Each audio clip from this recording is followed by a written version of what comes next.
اعوذ باللہ من الشیطان الرجیم بسم اللہ الرحمن الرحیم۔ حضرت امیر المومنین علی ابن ابی طالب علیہ السلام کے فرامین کا سلسلہ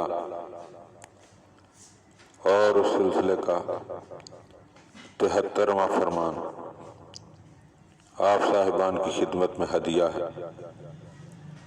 وقال علیہ السلام، آپ علیہ السلام نے ارشاد فرمایا، من نصب نفسہ للناس اماما، جو شخص اپنے آپ کو اس لیے کھڑا کرے کہ وہ لوگوں کا امام بنے، لوگوں کا راہبر بنے، لوگوں کا ہادی و رہنما بنے، فَلْيَبْدَأْ بِتَعْلِيمِ نَفْسِهِ قبل تعلیم غیرہ، اسے چاہیے کہ لوگوں کی رہنمائی کرنے سے پہلے خود رہنمائی حاصل کرے، لوگوں کو تعلیم دینے سے پہلے خود تعلیم حاصل کرے، لوگوں کو ہدایت دینے سے پہلے خود ہدایت حاصل کرے۔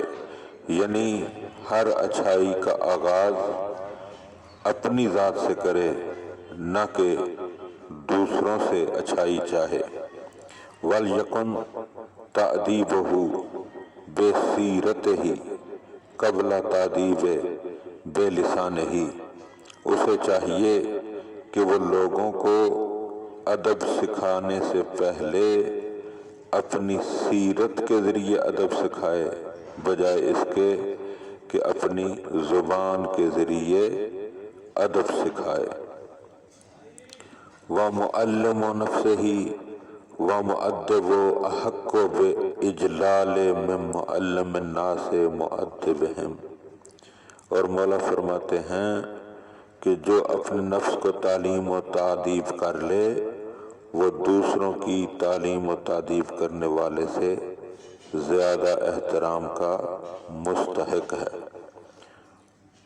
یعنی ظاہر یہی ہو رہا ہے کہ انسان بجائے اس کے کہ دوسروں کو تعلیم دے، خود پہلے تعلیم حاصل کرے، خود اس پر عمل کرے، ورنہ اگر بے عمل معلم ہوں گے، بے عمل جو ہے وہ رہنما ہوں گے، تو نتیجہ کیا ہوگا؟ نتیجہ یہ ہوگا کہ اللہ ان کی زبان سے اثر کو ختم کر دے گا، اور جب اثر ختم ہو جائے گا تو پھر وہ جتنی مرضی تعلیم دیتے رہیں، جتنی مرضی تبلیغ کرتے رہیں، لوگوں پر اس کا اثر نہیں ہوگا۔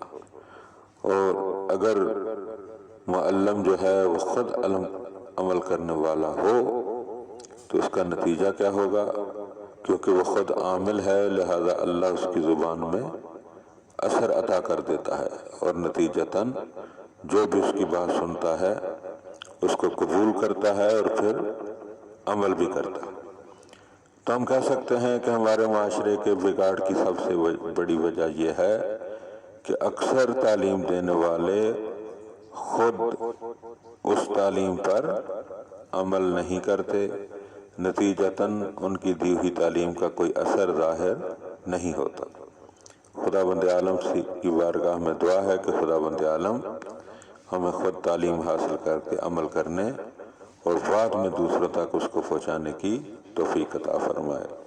اللہم صلی علی محمد۔